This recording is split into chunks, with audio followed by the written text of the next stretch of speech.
Welcome to Unbossed, Unbothered, and Unfiltered. I'm your host, Lauren Green. Join me as we navigate political communications ups and downs and ins and outs of our day. My guests and I promise to give you the history, the real, and the ideal. Let's dive in. Hello, and welcome to Unbossed, Unbothered, Unfiltered. I'm your host, Lauren Green. During the summer of 2020, people across the country and the world were captured by footage of George Floyd pleading for his life at the hands of police officers in Minneapolis, Minnesota. Here we sit in the aftermath of countless rallies, protests, and even attempts at legislation, asking what's next.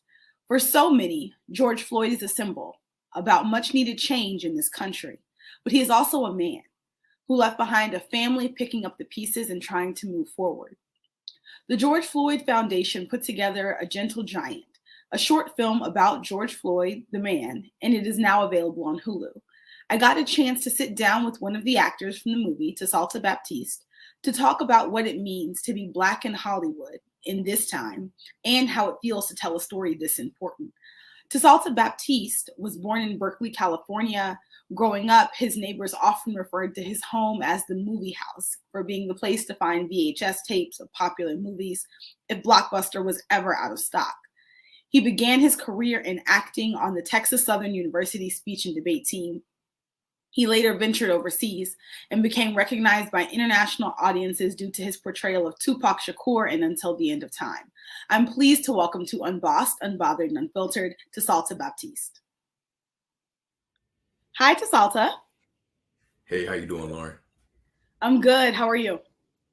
Spectacular. Thank you so much for having me. Oh, no, thank you for joining us. So our first segment is called School and Life, where we sort of break down a bit of bio and your background. So how about you tell the people a bit about yourself? Okay, yeah, sure. So my name is Tsalta Baptiste. I was born in Berkeley, California, raised in the Inland Empire, which is a little bit off of Los Angeles, going east. So born and raised in California. Didn't graduate from high school, actually. That's an interesting fact about myself. I ended up going to an adult school and got my high school diploma there, and then went to a community college and did well that route, transferred to Texas Southern because of the debate team that was there. And the debate team was really popping because it's one of the biggest, jewels in the tiara of Texas Southern University. The Great Debaters movie had just came out, and they had coached the actors, including Denzel Washington, for that movie. Long story short, I got some strings pulled for me to join that team. And I really wanted to join it to be a better rapper, to be a better orator. But I ended up falling in love with drama pieces, with expressing, because debate is not just arguing, it's also doing different programs of oral interpretation, different dramatic interpretations, and basically acting, just one man play for 10 minutes, or a woman. And so I fell in love with that. Did that for my entire college career, traveled the world. Later on in life, got a master's degree in international development through Concordia University, Irvine. I studied in China for 3 years while doing that, and taught as well, and made a film out there, and it did pretty well. And then that landed me back home in Southern California. Oh, wow. You've taken definitely quite a journey through all of this to arrive in this space, which is as an actor. And so how does it feel as a Black man to share your story, to share our stories with the world? I'm really happy that a lot of my projects are Black stories. And, it's not like I'm out here saving no vampire aliens or nothing like that. Like, I'm actually doing things that are, relevant and forward moving for the community and for the culture. So I'm really happy about that. This one, this is a short film project. It's projected to be a series. We're just going to say that. I'm not the one to talk about that and make those announcements, but this one is something that is in connection. The Gentle Giant is something that's connection with the George Floyd Foundation. It was started by Bridget Floyd and Jakari Harris, and And then, of course, there were agencies like RGA, Smuggler, who all pitched in and said, we're going to make something dope. And of course, Ad Council. They premiered at a Cannes Festival, and now Hulu is saying we're going to show that film. And that's pretty much the project as it stands now. This particular project, when I get congratulations for it, it feels a little weird. It's because, yes, it's cool to be a part of this kind of a story, but for the circumstances of the story that's being told, it's hard to just be like, oh yeah, yeah, I'm on TV, yeah, it's me. It's like, this is something that I have to be very humble and check myself about, just because of the spirits that's involved with this project, and the legacy, and just how I come off, when talking about it, so I'm grateful. I will just say I feel like God has been using me, and I'm thankful to be a part of this.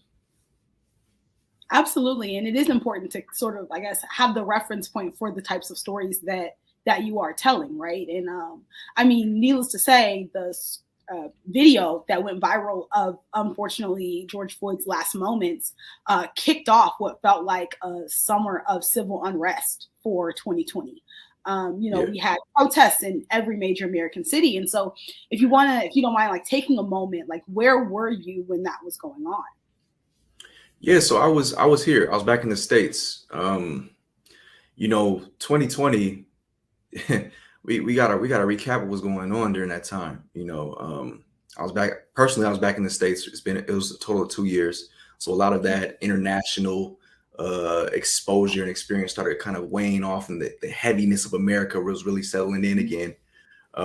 It was election year, so a lot of people were the boiling point was getting heated up a little bit because of what side are you on, these injustices, things in that nature.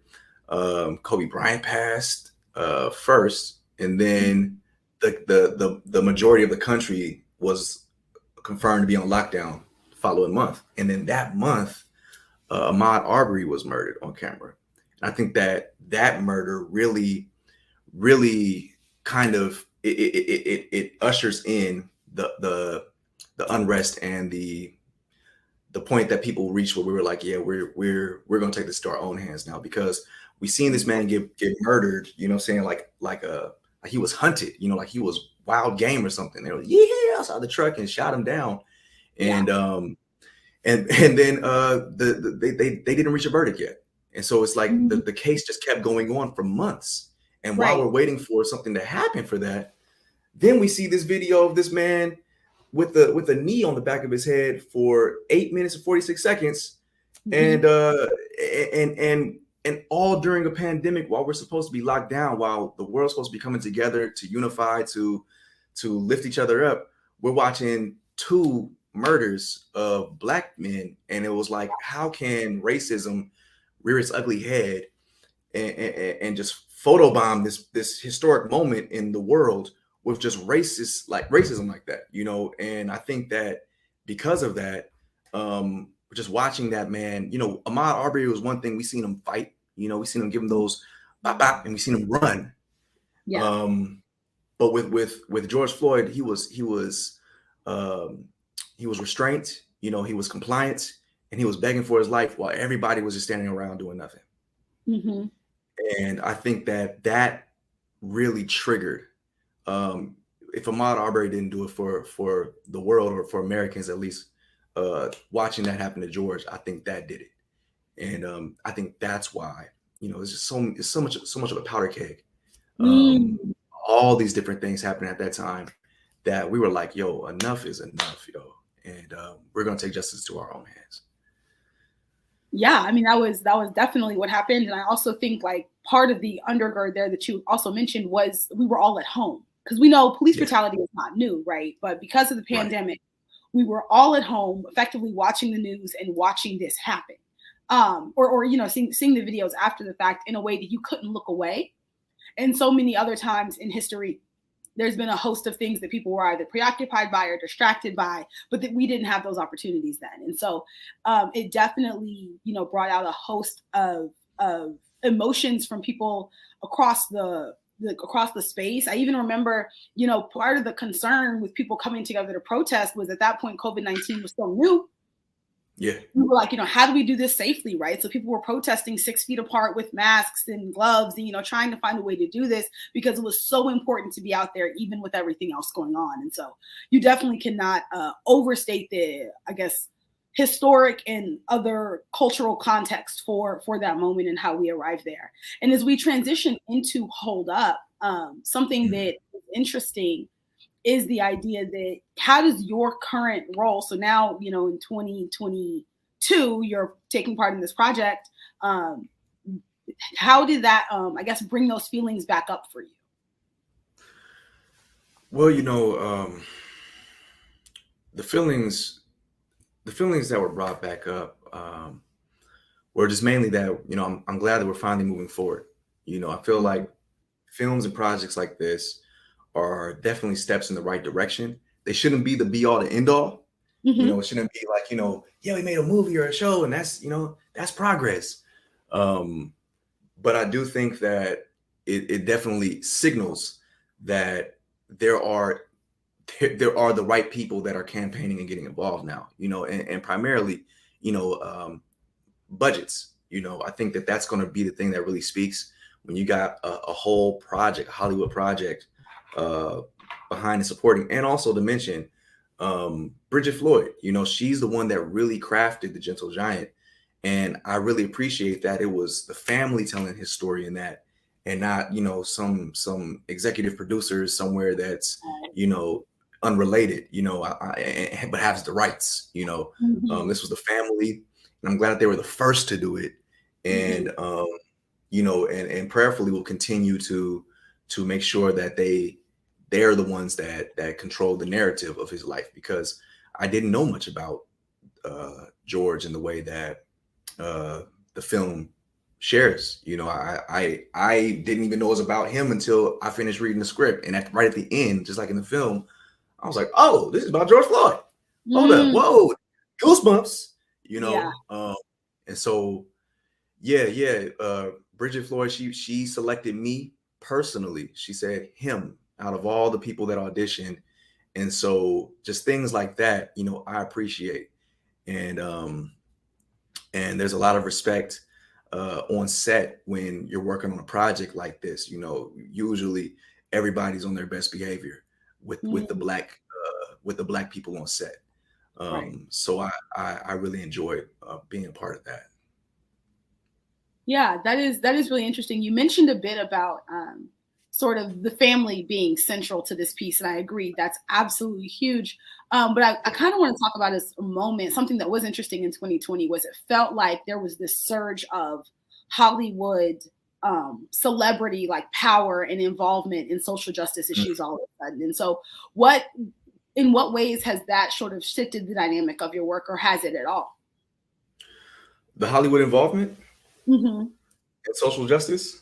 I think that it's really time now. I think that we as Black people, we are we're the belle of the ball, mainly because of the way that analytics now can show so much in real time. The conversations, the eyeballs that get on certain things. There has never been a better time in Hollywood to be a Black person than right now. There are so many people that are throwing opportunities to people because they know that it will stream some sort of views or revenue. And I'm putting my producer hat right now when I say that. So I think that it was good. But again, like I said, Dave Chappelle, he did his 846 special, which was unheard of for a comedian to do something that was social justice driven, make a whole show or a whole stand-up special about that. That was legendary on his end, right? That made him more iconic by doing that. But then also it kind of cemented the fact that, Black entertainers and production in itself, with the things that's going on in the real world, such as social justice issues, they are officially married. This isn't something that's kind of like a charity that they're doing, as much as, no, this is something that's here to stay.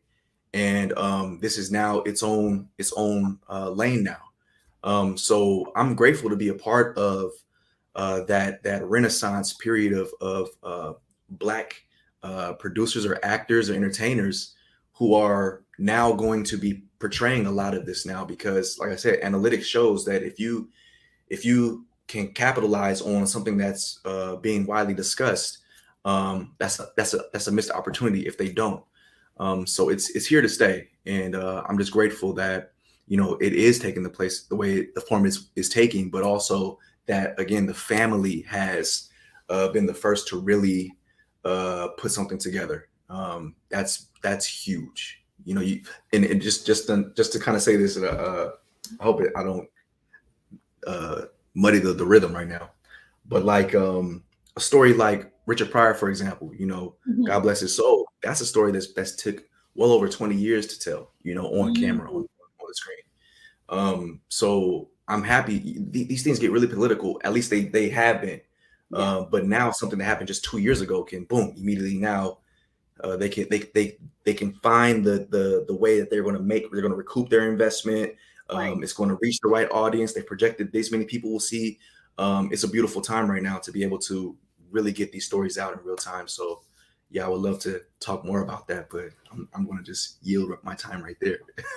No, I think that's really, really interesting. And it is true that one, often we don't get to tell our stories, or there Yeah. is like a catch up element. Because I do remember in recent history, Aretha Franklin's story, right? And how you had these two biopics come out at the same time, one that the family Yeah. sanctioned and one that they didn't, right? And so people felt strongly about the fact that her family should be able to tell her story. And there were people, I'm not saying either of us are those people, but there were people who feel like that it was disrespectful to not engage the family on a work about such an icon, such an important an important person. And so I fully understand what you're saying there, as far as being able to tell our own stories is huge, and the family being central there. Exactly.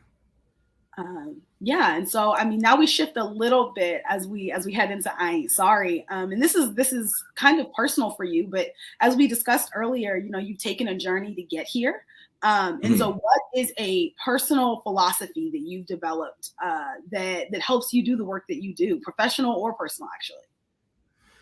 Yeah, so I heard a quote the other day that said that success is easy. Mm, Everything operates on the same three pillars, and that is analysis, mm, capital, and execution. So mm, no matter if you're creating a clothing company, if you want to be an actor, make a film, start a automotive production company, right? mhm, It's always going to take those same three. You analyze it, you do your research, you get the data, you put the roadmap together. Then you get the capital to fund it. As an actor, you got to get your headshots. You got to get your outfits to look fresh in the headshots. You got to get your gas to drive to the audition. In all type of ways, it's going to cost some sort of capital, but you know what it's going to take to make that investment. Acting mm, classes, you make that investment because you know what to invest in now. And then finally, once you have you know what to do, you got the capital to do it, then you just execute, and you execute mm. like your life depends on it every single time. So that's my philosophy. It's always those things. It's not rocket math. I like to say rocket Mm. math because science, the word science even makes it harder than math sometimes, but it's not rocket math. You just do the analysis, get the capital to fund it, and then execute. So I live by that. But also just working in this industry, I've realized the power of putting together a team for yourself, most importantly, first.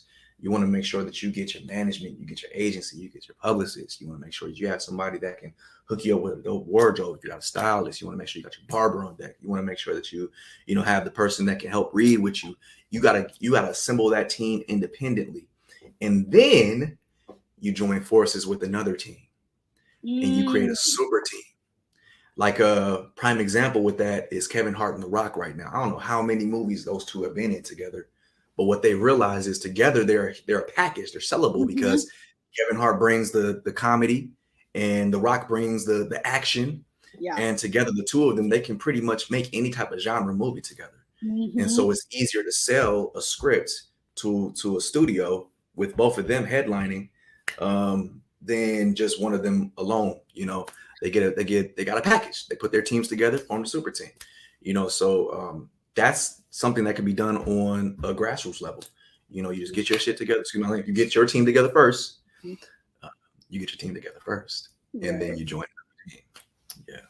No, that's 1,000% true. And there's what I'm hearing there is also like, while making yourself the best you can is important, you can never underestimate or undersell the importance of community, right? That's right. Like people around you rooting for you, wanting you to win, and then bond, like being in a position to elevate yourself when you come across someone who's like-minded. And so I definitely think that. I think Kevin Hart and The Rock are a great example because we probably get 2 movies a year out of them.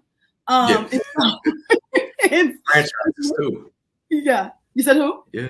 I said franchises too. Oh yeah. Yeah. Oh yeah.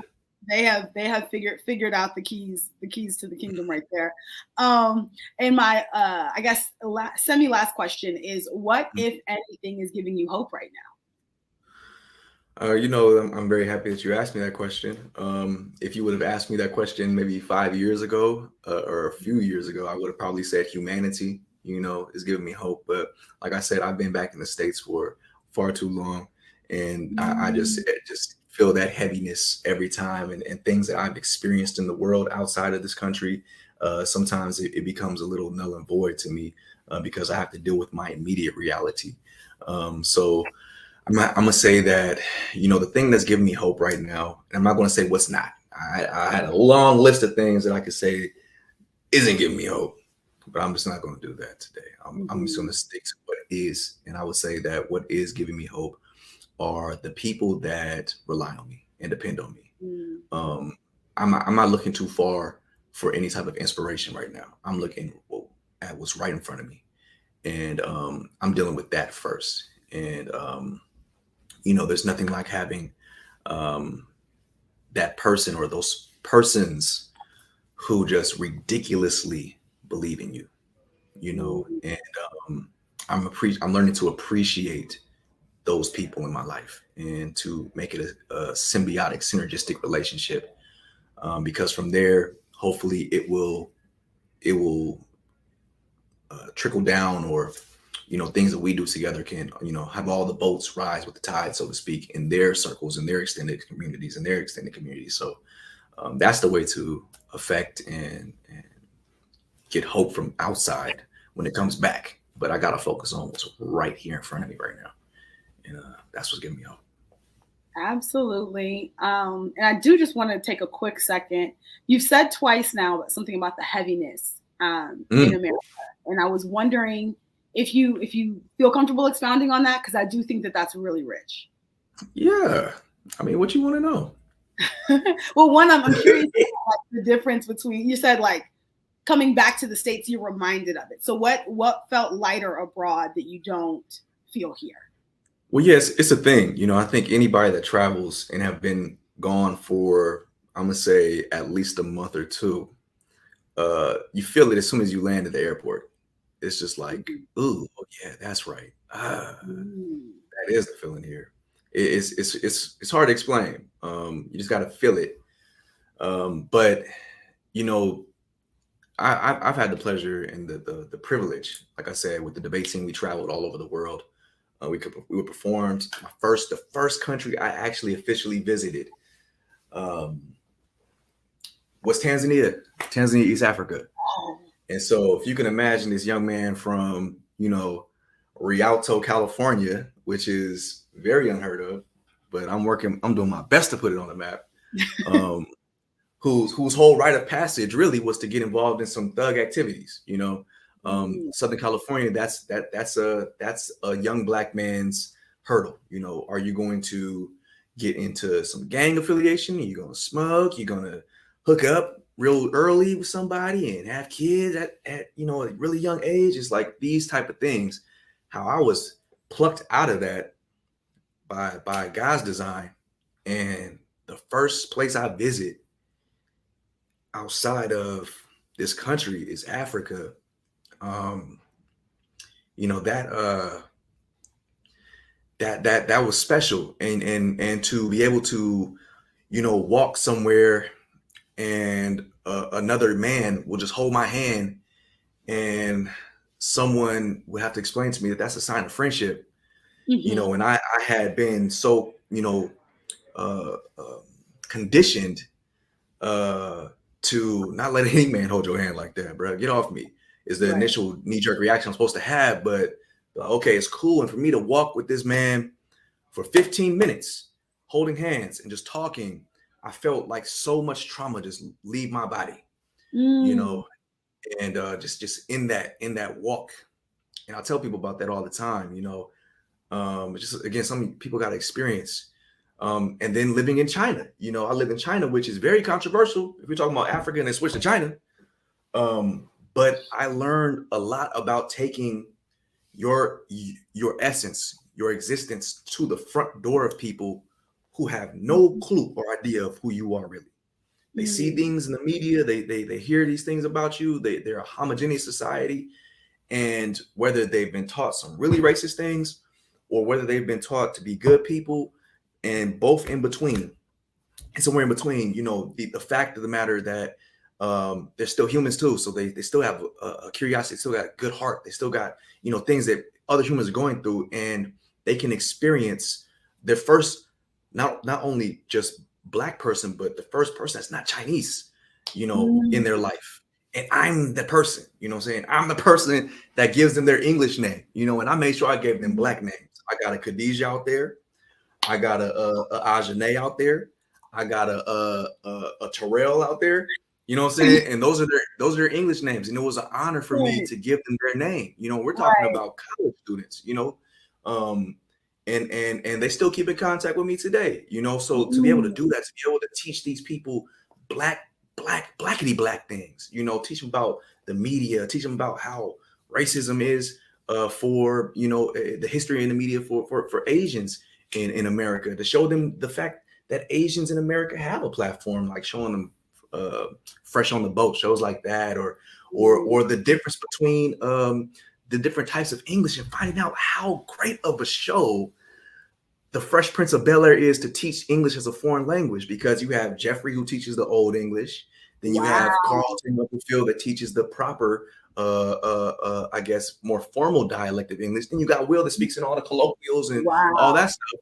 And it's like, wow, like this show is the perfect. And then doing that, and then them saying this is their first time seeing a black show. You know what I'm saying? Mm. Everything they just thought came from America was Friends or The Big Bang Theory, and oh no, Wow. no, no, we're gonna change up our whole lesson plan. We're gonna learn some Maya Angelou. Everybody's gonna recite this poem. We're gonna recite this poem by Tupac Shakur.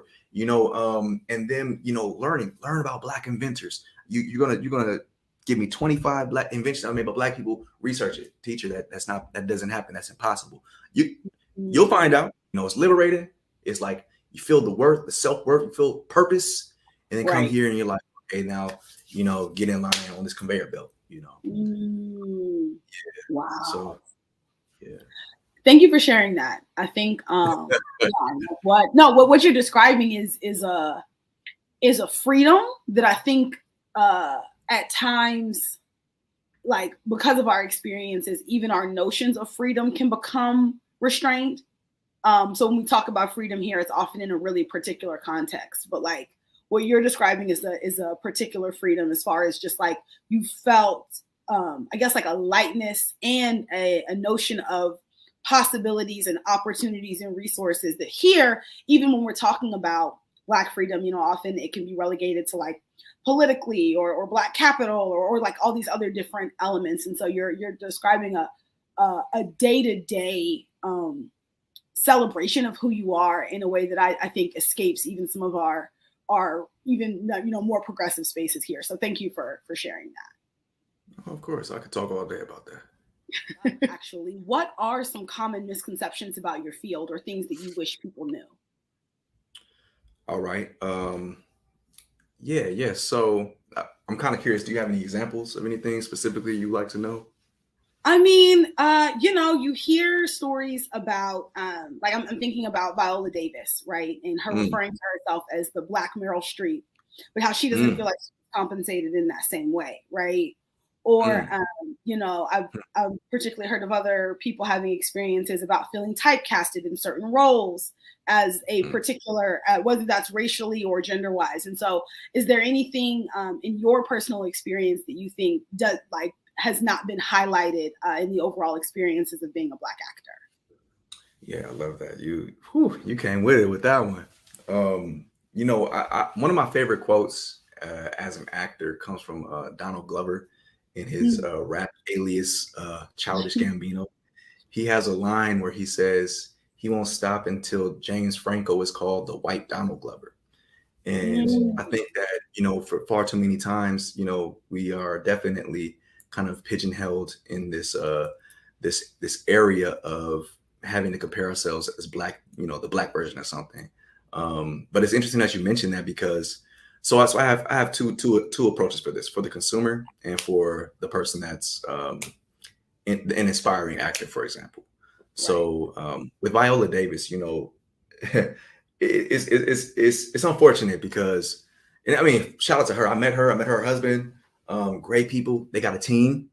They're working and they're putting together their own stuff and really down to earth people. Great people. Um, you know what's happening right now in Hollywood and just media in general is it's becoming less about being a thespian. All right, and I'm saying this because this is what a first AD told me, and that's assistant director. That's really like the person that calls the shots on scene on set. It's becoming less about being a thespian, and it's becoming more about having the look, right? Having an aesthetic. Um, and so that's kind of why a lot of the stuff that we're seeing right now. I don't know if it's like this for you, but I know for me, speaking for myself, a lot of stuff that's being produced is really nothing to get like I guess all the way excited for. Like this is nothing that I feel like it's anything new or like that's gonna define our decade. Like in the '90s, for example, it's like every movie that hit, a blockbuster was like a decade defining film. Um, but now it's just kind of like just cranking stuff out because there's a lot of competition without getting too deep into that with just reality and I guess art imitating life. They kind of want to just make sure a person has a look, and if you have the look, then you're pretty much more than halfway there.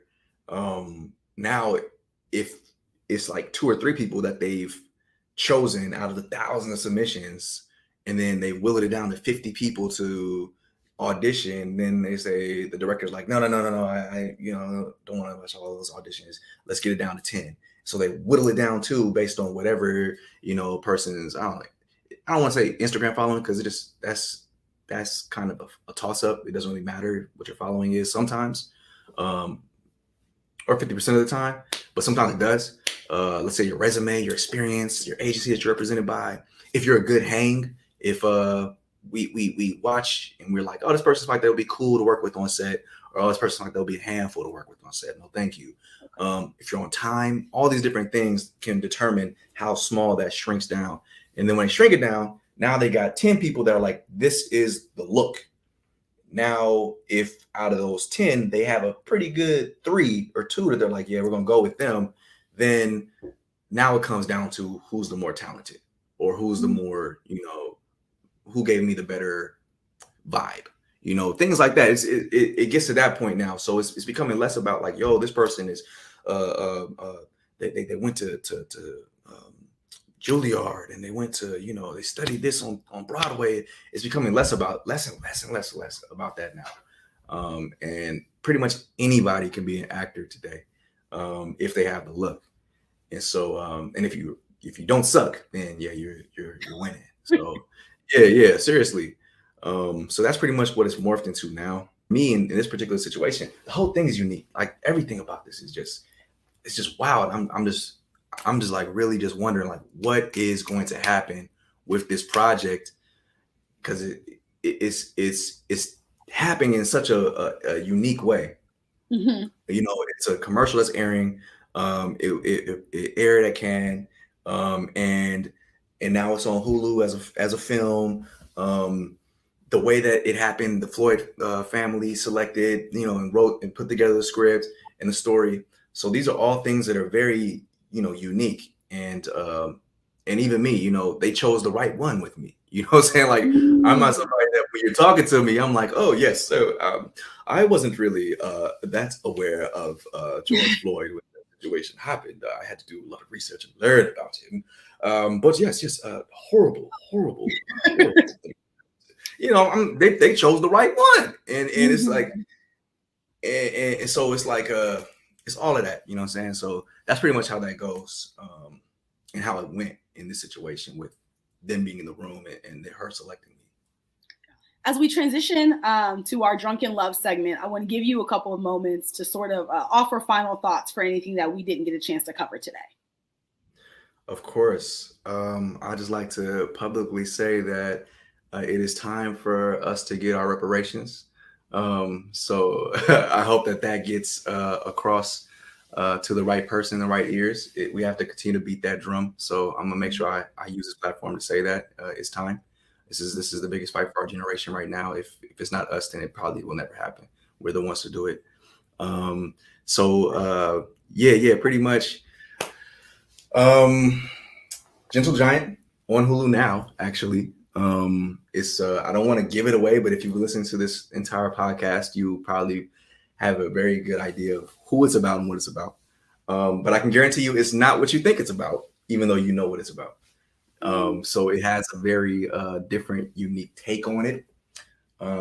It is a project that was made by Ad Council, Smuggler, RGA, and last but not least, the George Floyd Foundation.